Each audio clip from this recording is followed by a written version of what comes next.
I'm Seamus Woods, and I love Liverpool Football Club.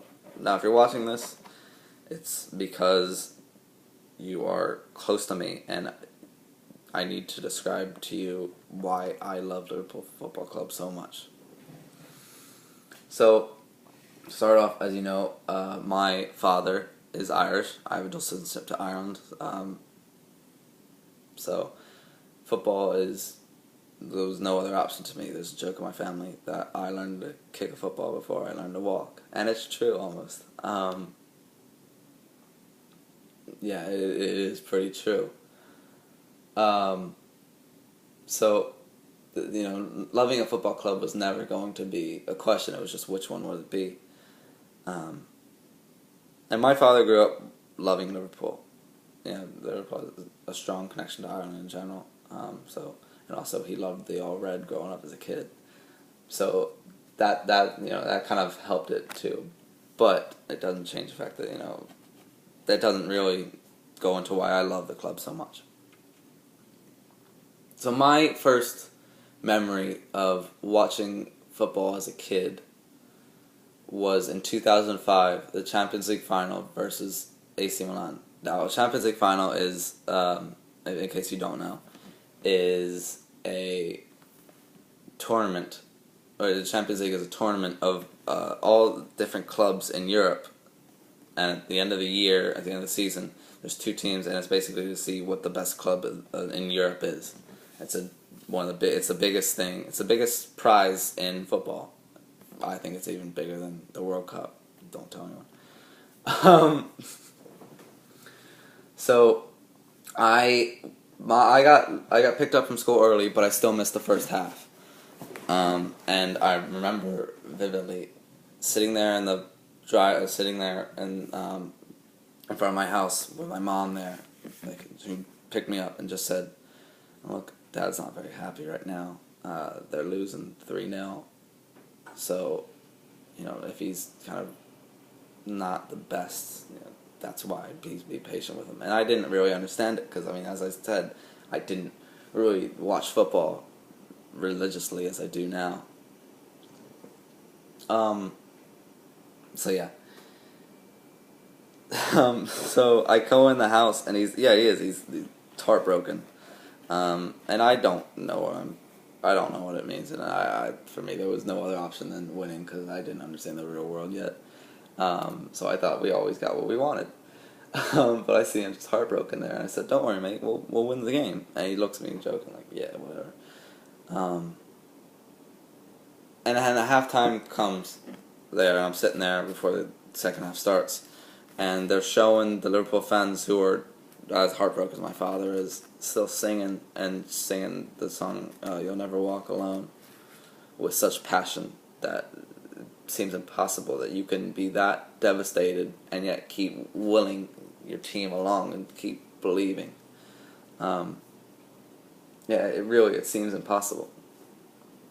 So I was first kind of stuck there, and then when the impossible happens and we come back in the first 6 minutes of the game to tie the game 3-3, and then hold on for the rest of the game, and then win on penalties, was something that it made me realize that nothing is really impossible. So that one game kind of showed me just a life lesson, and also made me fall in love with the club. And then the next memory was a year later in the FA Cup final, which is a cup, but it's just in England, and it's of every single club, so not just the top flight. And we're against West Ham, and somehow we lost. We were down 3-1, and we were the underdogs in the Champions League final, but we were the favorites in the FA Cup final, and yet we go down 3-1, and Steven Gerrard, who was a boyhood Liverpool fan, local lad, willed us along, and that right there kind of cemented the club there for me. That was always going to be the club I loved, and it really goes to show that passion and that the never say die attitude, not just of the club but of the city itself.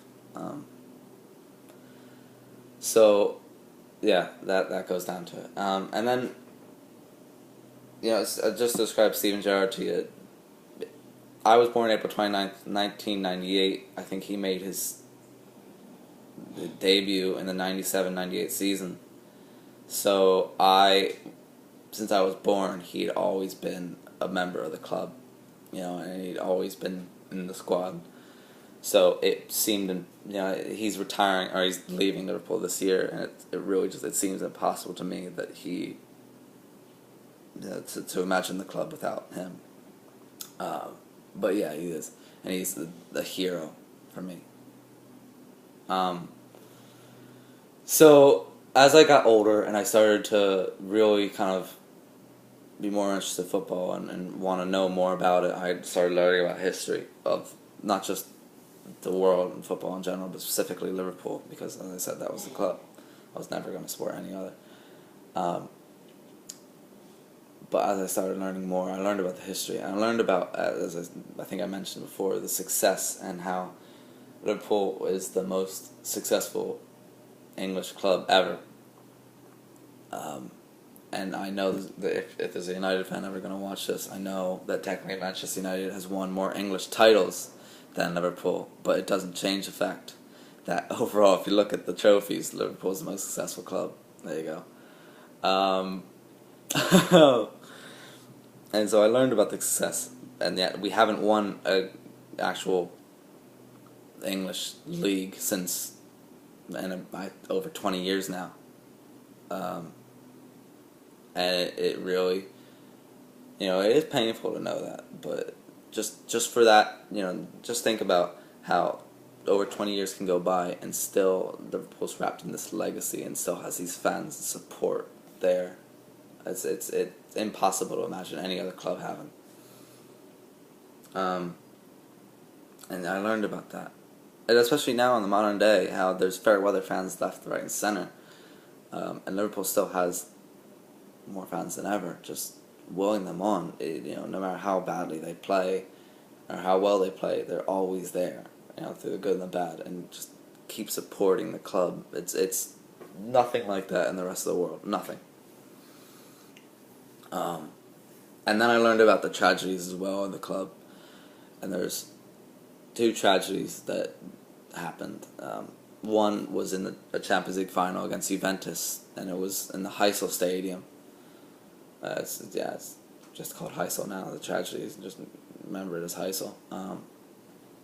And it was where 39 fans, mainly Juventus fans, died and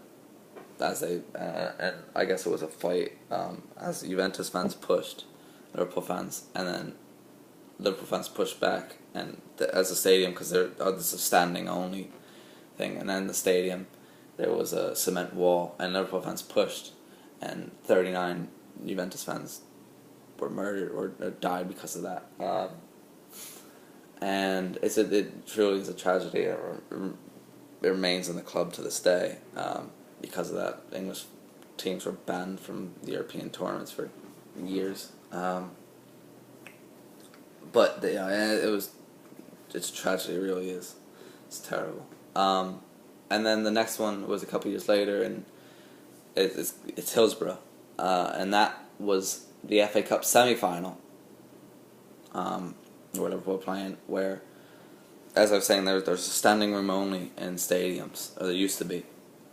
And this is a game that eliminated them in England, where the way it was run was so poorly done, and they trapped so many Liverpool fans into this one kind of small area they were forced in, they couldn't leave, and so 96 people died by being smushed and suffocated to death because of this tragedy, and how the police just weren't there, and they didn't help them, and they basically they kept these guys in there to die. And then what happened afterwards? There's still a cover up that has happened, and there's a massive injustice that these 96 families had to endure, where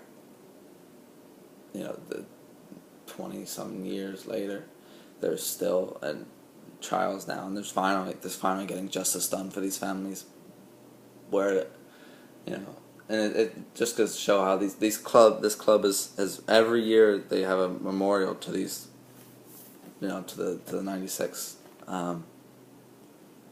and it just kind of goes to show you how much the team and the fans can support around, and they refuse to let this issue die. We've always brought it back up year after year after year, and brought this injustice and fought against it, and forced until finally now there's being action done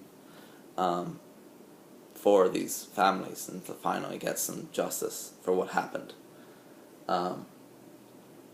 And it just, it really just shows you how persevering and how passionate these fans are to really wrap them, really get into this issue, and through no fault of these 96 people die, and yet they were looked at like the Liverpool fans did all this, and it was just them to blame.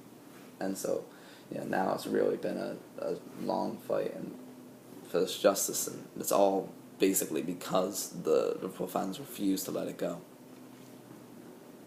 So that passion really kind of rings true, and another reason why I love them so much. And then finally, to go on to that passion, I think another reason why I love them so much is because, everyone always says football is a religion, and it's true for me.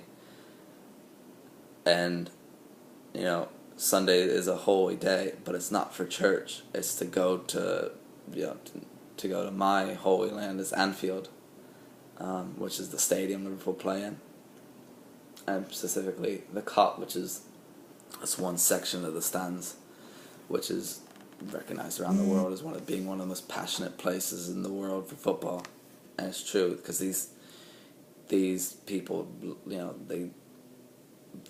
they live the club, and it is recognized as being one of the most famous stands in all of world football because of the passion. And now, as I was saying, especially because they kept bringing up this fair weather fans and these global fans who just want to see their team always win, and they don't have that much support. They just want to be glory hunters, as you will, or fair weather fans, yeah. And Liverpool, if you're going to become a fan, you're going to become a real fan, because you're going to learn all the songs. You're going to, they're going to learn through the passion. You're going to go through the heartbreak and the success. You can't be a fair weather fan of Liverpool. You can't, and that's what makes me love them so much. And then finally, I'm just gonna go over to the song "You'll Never Walk Alone." The song started off as it was by Jerry and the Pacemakers, I think around the 70s, yeah. And it was just like a top 10 song, pop song. And before every game, the stadiums, normally play top 10 songs. And Jerry and the Pacemakers are a Liverpool band. And Liverpool fans started singing the song, when it was going through. And when it got out of that top 10, Liverpool fans started singing, "Where is our song, where is our song?" Started chanting it. So they had to bring it back. And so years later, it's still being played before every single game, right before the kickoff.